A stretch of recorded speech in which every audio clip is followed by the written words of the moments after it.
pagi. Dulu sekarang pagi hari ini menyapa dari Pulau Seribu Masjid ya. Keindahan dan keunikan Nusa Tenggara Barat memang nggak pernah habis untuk dikulik. Ya, pemirsa, Lombok terkenal akan julukan sebagai Pulau Seribu Masjid. Nah, banyak banget bangunan-bangunan yang berdiri di sini ya, dari mulai bentuk sederhana hingga yang termegah seperti ini, Islamic Center, yang merupakan kebanggaan dari Nusa Tenggara Barat. Nah, masih banyak hal unik yang dapat kita temui yang menjadi kebiasaan warga setempat dari dulu hingga sekarang. Apa aja? Ini dia liputannya.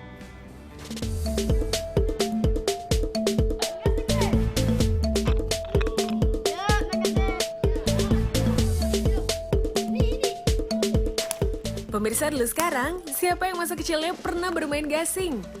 Ternyata gasing ini bukan sembarang gasing ya.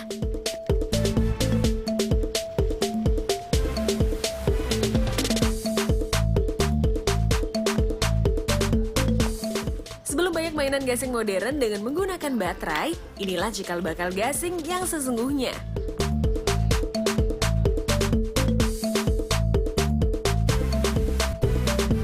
Mainan tradisional ini tersebar hampir di seluruh wilayah Indonesia.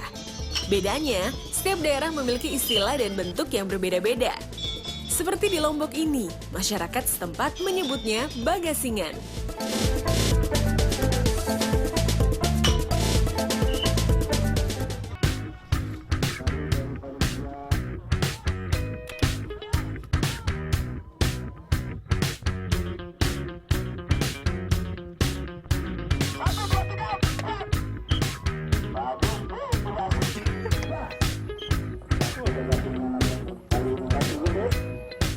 Pak, ini mainnya sampai tuntas atau gimana nih, Pak? Sampai benar-benar menang semua ya? Wah, sampai dapat satu menang ya? Wah. Nah, pemirsa, seru banget sih kalau ngelihat permainan gasing ini. Nah, di era kecanggihan dari teknologi, permainan gasing atau bahasa Lombok sendiri, begasingan, ini masih tetap ada di Desa Sembalun, Nusa Tenggara Barat. Nah, selain seru nih kalau kita ngelihatnya, ternyata permainan ini juga menambah silaturahmi terhadap sesama warga.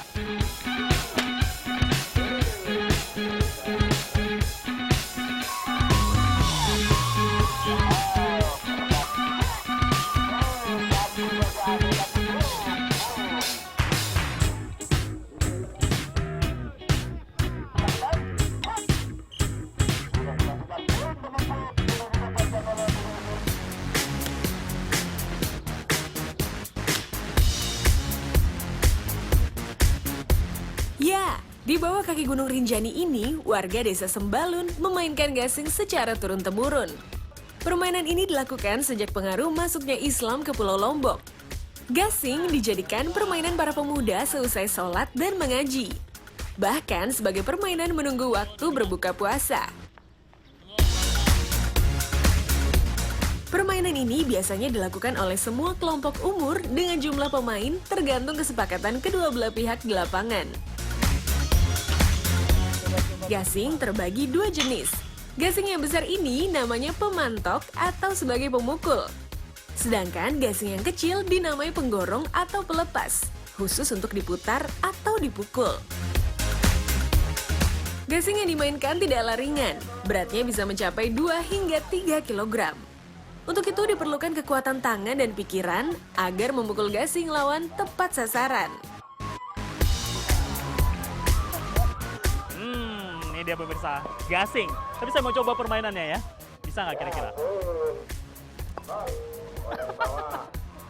Lumayan bisa sih, tapi agak sulit. Memang tidak segampang yang dilihat tadi ya permainannya ya. Nah, tapi saya penasaran, pengen tahu proses pembuatan gasing ini. Kira-kira seperti apa ya? Kita cari tahu yuk.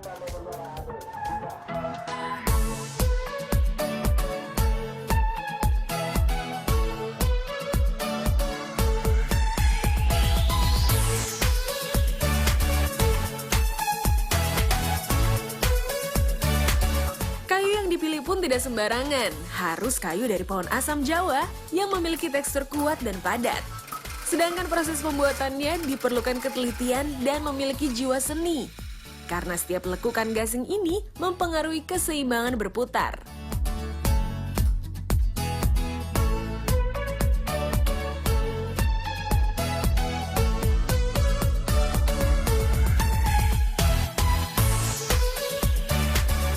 Sedang proses apa nih, Pak?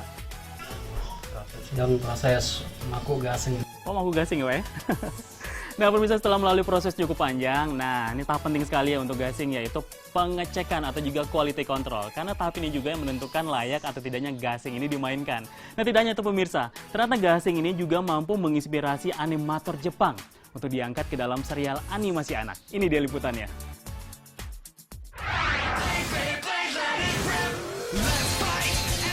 Lain ladang, lain belalang, lain lubuk, lain ikannya.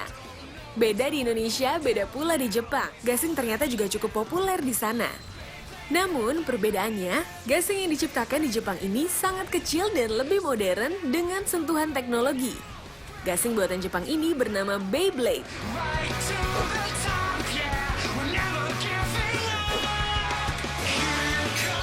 Ya, untuk memainkannya tidak diperlukan lapangan luas seperti bermain gasing pada umumnya. Hanya cukup dalam bentuk lingkaran kaca kecil seperti ini. Gasing modern ini awalnya diilhami dari sebuah komik, namun meningkatnya pesanan, perusahaan swasta Jepang memproduksi bentuk Beyblade aslinya. Terbukti peminatnya luar biasa. Mr. Cobb has a job offer he would like to discuss with you. Nah, ternyata dari gasing ini juga menentukan nasib bagi seorang Leonardo DiCaprio saat mulai masuk ke alam mimpinya. Karena gasing menjadi penentu apakah ia berada di alam nyata atau mimpi.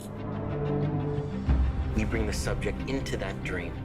Nah, jika di alam nyata perputaran gasing ini tidak akan bertahan lama, sedangkan berada di alam mimpi, perputaran gasing akan terus berputar tanpa berhenti. Namun cerita ini hanya ada di film Inception yang rilis pada tahun 2010 lalu.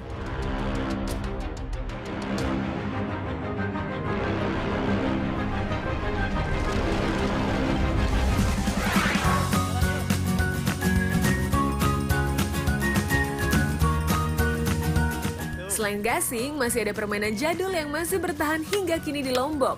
Egrang atau masyarakat setempat menyebutnya lelejang. Permainan tradisional ini memang sudah sulit ditemukan, namun di Lombok masih tetap ada hingga sekarang. Sayangkan kalau warisan budaya yang satu ini harus dilupakan gitu aja.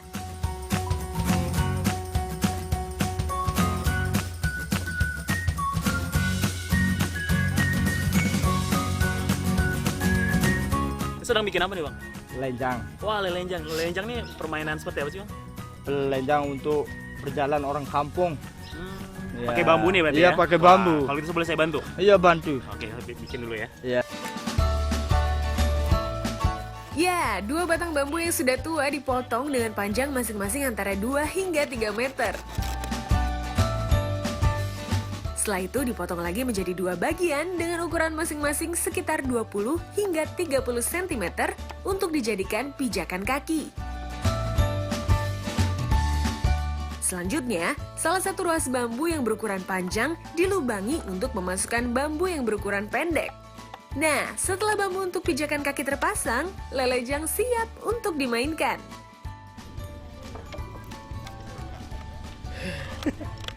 Ini kita mau lomba dulu nih pemirsa. Namanya lelejang atau juga enggrang. Nah, kalau di Lombok ini permainan ini menjadi permainan wajib saat menjelang Ramadan atau juga sedang menanti berbuka puasa. Dan ini selalu menjadi permainan favorit di sini. Yuk, kita langsung ya. Yuk. Ya.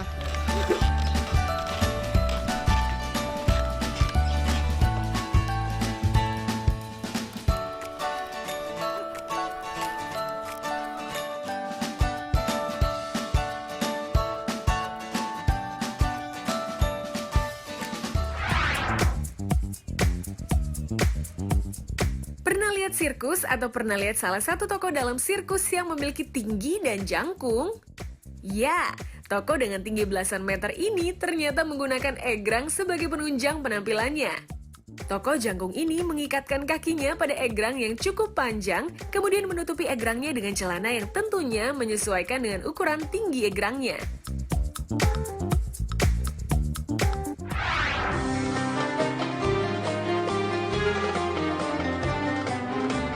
Nah, ini dia salah satu masjid bersejarah, Bayan Belek, yang terletak di Desa Bayan, Kabupaten Lombok Utara.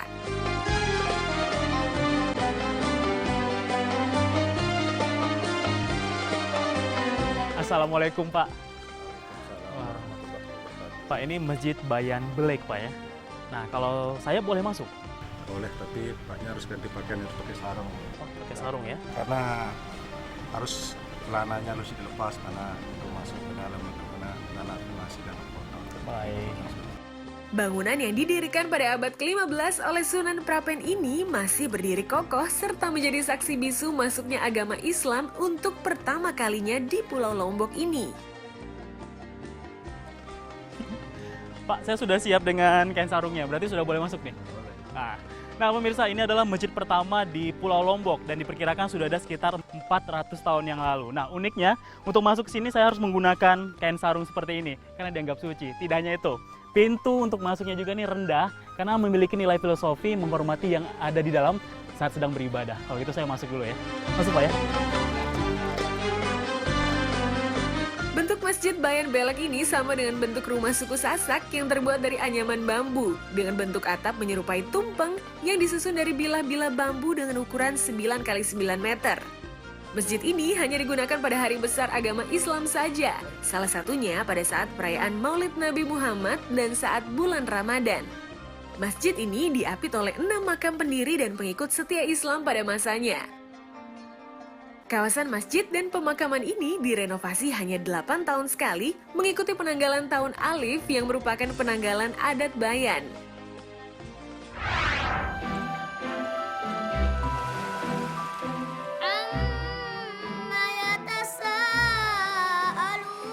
Jafar, ada kue buat Sang Jara.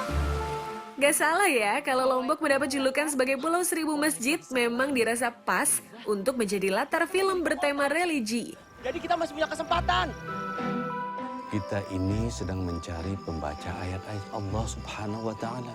Seperti film Kalam-Kalam Langit ini yang telah tayang pada April 2016 lalu. Bercerita tentang seorang pemuda bernama Jafar yang menentang adanya praktek suap di lingkungan pesantren. Praktek ini bertujuan untuk memenangkan acara perlombaan mengaji. Sepertinya Jafar ikut MTQ.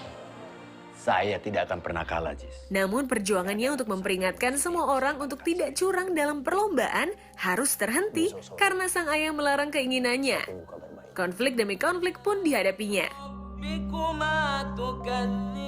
Beberapa lokasi seperti Pink Beach dan juga Islamic Center pun menjadi latar dalam film ini. Bisa mengembalikan dia ke pondok.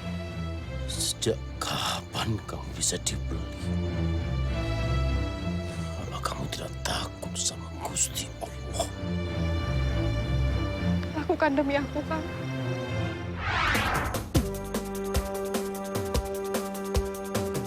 Nah, ini dia Islamic Center. Bangunan megah ini menjadi kebanggaan warga Nusa Tenggara Barat.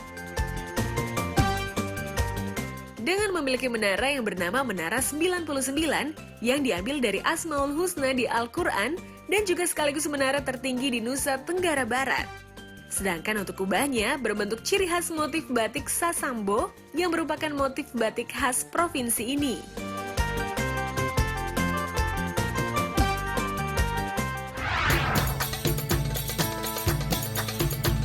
Berbeda lagi dengan masjid yang satu ini. Ya, siapa yang gak mengenal Masjid Kubah Emas yang sempat menggegerkan karena bangunannya yang megah dan mewah. Di mana kubahnya konon dilapisi dengan ratusan kilogram emas. Dengan menelan biaya hingga mencapai ratusan miliar rupiah. Luas bangunannya sendiri sekitar 8 hektar dan luas tanahnya mencapai 60 hektar. Nah, karena kemegahannya, masjid ini banyak disebut sebagai masjid termegah se-Asia Tenggara, melebihi Masjid Istiqlal Jakarta. Yang menarik ialah berbagai material yang digunakan bangunan masjid ini konon didatangkan langsung dari beberapa negara seperti Eropa dan Brazil. Emas, lampu maupun granitnya yang berasal dari Italia. Proses pembangunannya pun dilakukan oleh beberapa tenaga profesional yang langsung didatangkan dari luar negeri.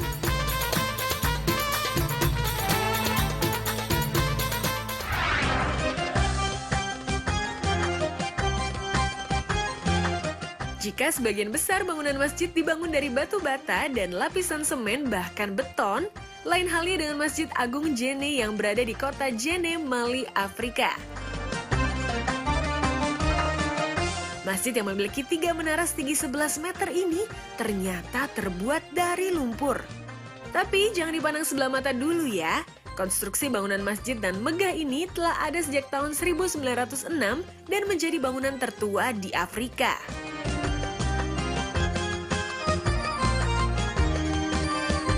Cara perawatan masjid ini cukup unik, yaitu dengan mengadakan festival yang hampir dirayakan setahun sekali. Semua penduduk Jene berperan aktif untuk merawat masjid ini dengan memoles lumpur. Jadi, bagi siapa yang mampu mengoles pertama kali pada bangunan masjid ini, artinya dialah sebagai pemenangnya. Biasanya, anak laki-laki yang saling bekerja sama memoles dinding dengan beberapa adukan lumpur yang sudah disiapkan sebelumnya. Kemudian anak perempuan berlari di dekat bangunan membawa beberapa air untuk membuat adukan lumpur.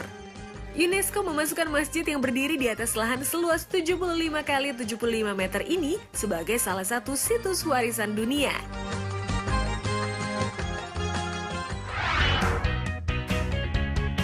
Ya, masih ada lagi nih hal unik yang menjadi kebiasaan warga Lombok saat di bulan Ramadan. Setelah ini ya,